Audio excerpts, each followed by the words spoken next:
Je m'appelle Carole, j'ai reçu une dose d'AstraZeneca et j'ai eu une paralysie de bile. J'ai reçu ma dose d'AstraZeneca le 22 avril 2021. Le 12 mai 2021, j'ai eu une paralysie de bile, donc 20 jours plus tard. J'ai consulté les médecins. J'ai eu un suivi avec un ORL.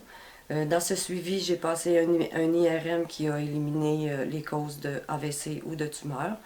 J'ai aussi passé un test d'électromyogramme qui m'a confirmé que je n'avais plus aucune électricité qui passait dans mon visage, donc que j'avais une paralysie de bile sévère. J'ai eu un suivi en ORL avec un médecin. J'ai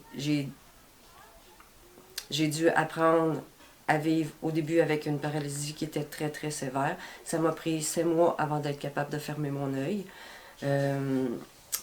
Tous les tests que j'ai passés avec les médecins n'ont pu confirmer une autre raison qui aurait pu causer ma paralysie. Mais malgré tout ça, aucun médecin a voulu voir le possible lien qu'il aurait pu avoir avec ma paralysie et le vaccin. Aujourd'hui, 22 mois plus tard,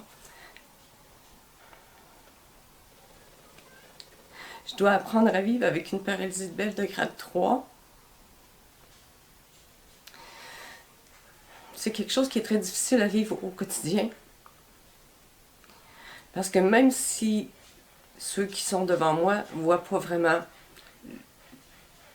les séquelles de ma paralysie, moi, tous les jours, je dois vivre avec tout ce qui découle de ma paralysie.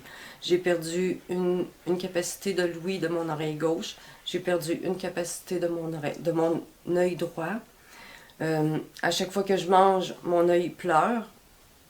Mes nerfs se sont connectés à d'autres nerfs dans mon cerveau, ce qui fait que quand je ferme mon œil, ben, ma bouche elle devient croche. J'ai perdu aussi la moitié de ma bouche. Mon goût est disparu ou ne goûte pas bon. Je dois taper mon œil pour dormir à toutes les nuits, sinon je viens trop avec des crampes. À chaque fois que je sors dehors, aussi quand il fait trop soleil ou qu'il fait froid, l'œil me pleure.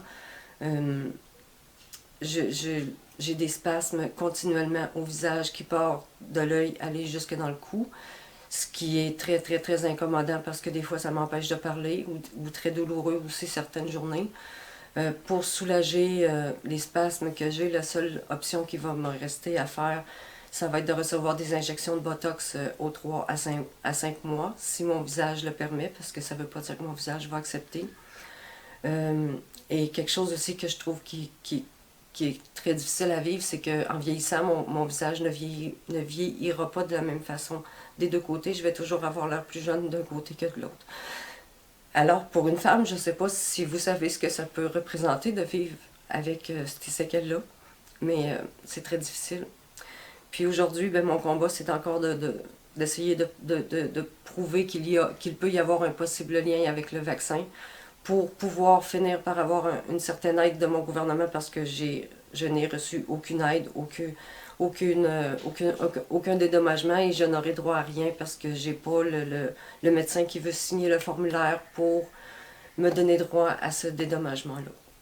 Alors, j'ai fait cette vidéo justement pour pouvoir en parler puis que tout le monde sache que ça existe des effets secondaires, qu'il y en a, puis qu'il y a beaucoup de personnes qui vivent avec des séquelles de tout ça, puis que on a le droit d'être reconnu, on a le droit d'en parler et on a le droit d'avoir du soutien de notre gouvernement et de notre santé publique et tout. Alors, mon nom est Carole Avoine et je dois vivre avec ma paralysie de bile jusqu'à la fin de mes jours. Mes mots dérangent, mais il faut le dire.